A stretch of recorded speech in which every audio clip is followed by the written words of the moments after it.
मुखे मन ठार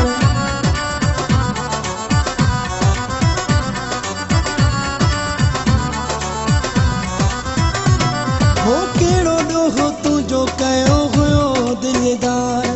विसारे तूं वेठे मुखे मन ठार सेवा तूं हुजे मुंहिंजा यार हीरा थी हिते हाल वयार हीरा थी हिते हाल वयार केड़ो ॾोहो तुंहिंजो कयो हुयो दिलदार विसारे तूं वेठे मुखे मन ठार सेवा तूं हुजे मुंहिंजा यार हीरा थी हिते हाल वयार हीरा थी हिते हाल वयार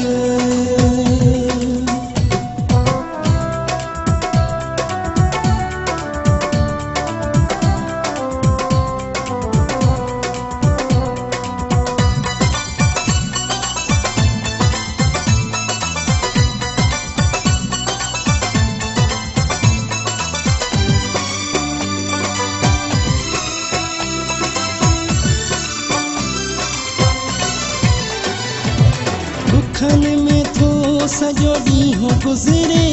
यादि तुंहिंजी सजण कोन थी विसरे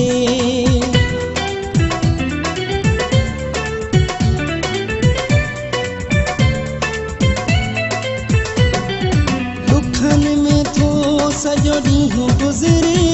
यादि तुंहिंजी सजण कोन थी विसरे कहिड़े सबबु कयो थी धार हीरा थी हिते हाल वयार हीरा थी हिते हाल वयार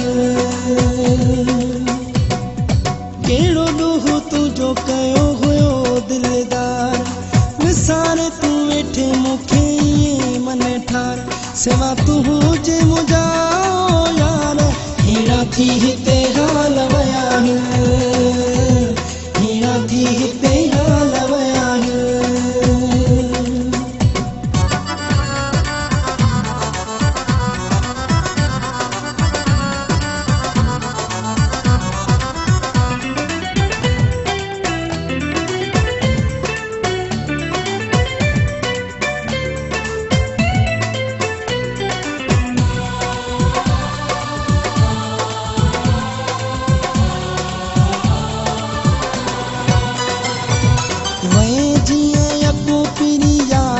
कई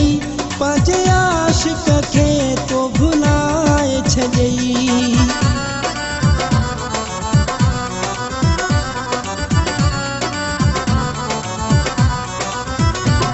होवे जीअं अको पिरी यादि न कई पंहिंजे आशिक खे तो भुलाए छॾई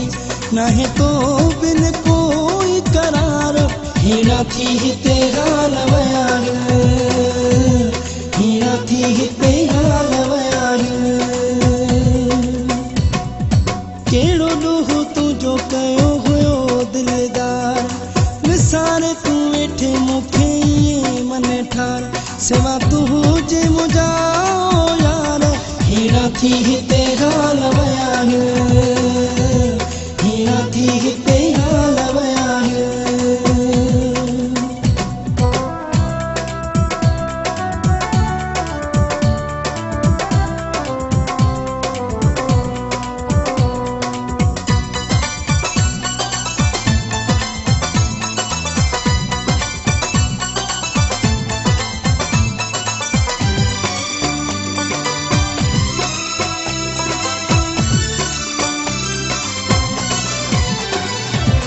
लक्ष्मी लुंड जो सहारो तू हुई मुखे साह खां वधे जानी प्यार हुई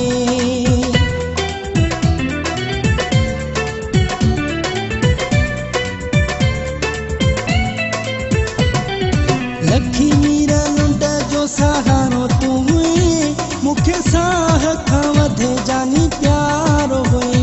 कोन सजण लगे तो सार हीरा थी हिते हाल वयार हीरा थी हिते हाल वयार केड़ो ॾोहो तुंहिंजो कयो हुयो दिलदार सिवा तुझे मुझा यार हीरा थी हिते हाल वयान हीरा थी हिते हाल वयान हीरा थी हिते